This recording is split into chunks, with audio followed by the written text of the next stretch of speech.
Assalamualaikum warahmatullahi wabarakatuh.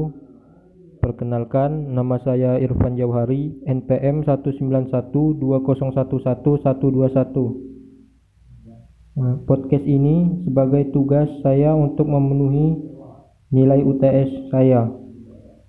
Mata kuliah Hukum Acara dan Praktik Peradilan Pidana yang diampu oleh Ibu Rini Fatonah SHMH dan Profesor Nikmah Rosidah SHMH. Dalam podcast ini, saya akan membahas tentang kasus pelecehan dan kekerasan seksual terhadap 3 orang anak di Luwu Timur yang dilakukan oleh ayah kandungnya sendiri. Kasus ini terjadi kepada 3 orang anak yang berumur di bawah 10 tahun yang dilakukan oleh ayah kandungnya sendiri yang bekerja sebagai aparatur sipil negara.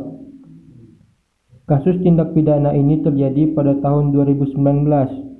Dan polisi telah memberhentikan penyelidikannya pada saat itu. Pemberhentian penyelidikan oleh pihak kepolisian pada saat itu dengan alasan tidak memiliki bukti yang kuat dan cukup adanya tindak pidana pencabulan sebagaimana yang dilaporkan. Demi mencari keadilan, pada Desember 2019, ibu korban mengadu kepada Pusat Pelayanan Terpadu dan Pemberdayaan Perempuan dan Anak Makassar. Kini, Mabes Polri membuka peluang penyelidikan kasus ini kembali dibuka setelah menjadi viral di media sosial. Komnas Perempuan, Lembaga Bantuan Hukum Makassar, dan Kementerian Perempuan dan Anak menuntut polisi agar penyelidikan kasus ini kembali dibuka. Menurut Lembaga Bantuan Hukum Makassar, pemberhentian penyelidikan kasus ini sangatlah janggal. Karena dalam proses 63 hari kasus ini diproses, tidak ada bantuan hukum di dalamnya. Pada saat pemeriksaan, para korban tidak didampingi ibu ataupun pendamping lainnya, dan asesmen yang dianggap ada maladministrasi sehingga tidak objektif dan tidak bisa digunakan sebagai dasar untuk pemberhentian penyelidikan kasus ini. Terkait visum, dari keterangan polisi menyebutkan bahwa ada 2 visum yang sudah dilakukan dan tidak ditemui tanda-tanda.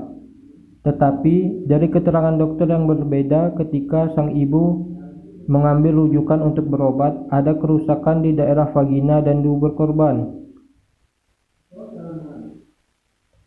Karena mereka mengeluh kesakitan pada waktu itu.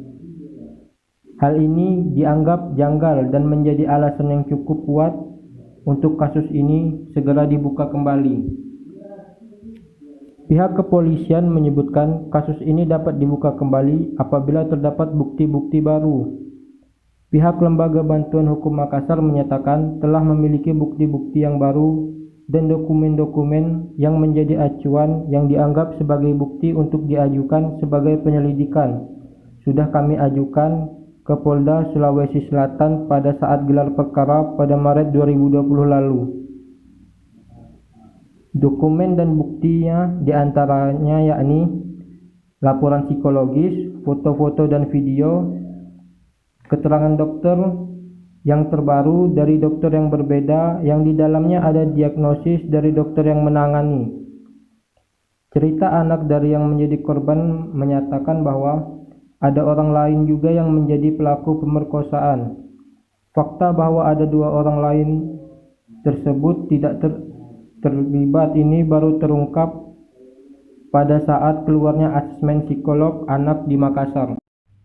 Lembaga Bantuan Hukum Makassar meminta dan mendesak Polri untuk membuka kembali penyelidikan kasus ini untuk diproses ke tahap selanjutnya, agar para anak mendapatkan keadilan dengan menjamin juga perlindungan dan pemulihan para anak dengan sepenuhnya melibatkan ibu korban, kuasa hukum, dan pendamping-pendamping lainnya, penyedia layanan lain, agar hak-hak anak bisa terpenuhi. Mungkin hanya ini yang dapat saya sampaikan. Lebih dan kurangnya saya mohon maaf. Sekian. Wassalamualaikum warahmatullahi wabarakatuh.